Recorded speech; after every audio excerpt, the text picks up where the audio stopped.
या संघटनेचा एक अध्यक्ष म्हणून कार्यभार पाहतो.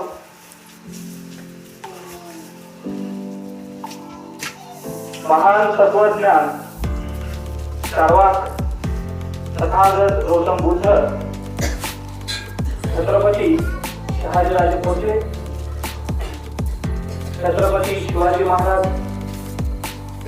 छत्रपती संभाजी महाराज, क्रांतिसूर्य ज्योतिबा फुले, सावित्रीबाई फुले,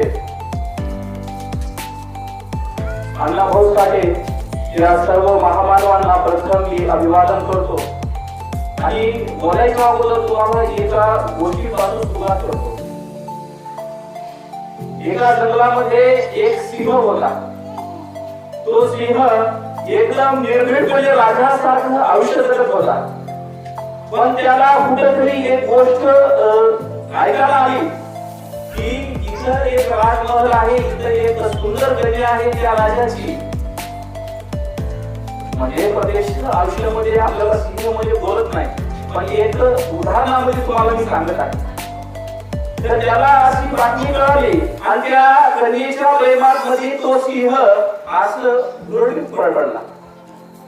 तिथं तो गेला आणि त्यांनी त्या राजाला सांगितलं की जी तुमची जी पुतळी आहे माझ्या हाताला, म्हणजे मला त्याच्यासोबत लग्न करायचं आहे. तो प्रेमामध्ये भुरळून गेला होता. त्याच्यामुळं ती मुलगी घाबरली, कारण की सिंहासमोर दिसता म्हणजे कोणी तुला घाबरणारच.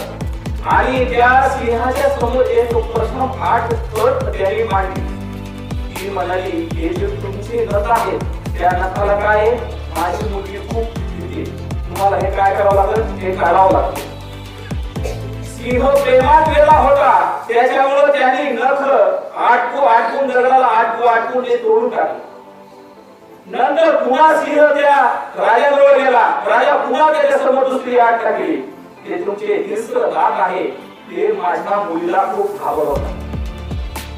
ते तुमचे दात आहे ते सुद्धा तुम्हाला काढावं लागतील. तो सिंह ऐकून ते प्रेमात वेळा सिंह पुन्हा दगडावर गेला. दात आपले सगळे दात तोडून गेले. आणि नंतर सिंह आला आणि सगळ्या शिपाई जितके होते त्या सिंहाला जाळ्यामध्ये टाकलं आणि त्याचं अस्तित्व दिलं. या उदाहरणामध्ये आपल्याला असं समजतं, स्वतःची आयडेंटिटी ही स्वतःला निर्माण करावी लागते, स्वतःला जपावी लागते.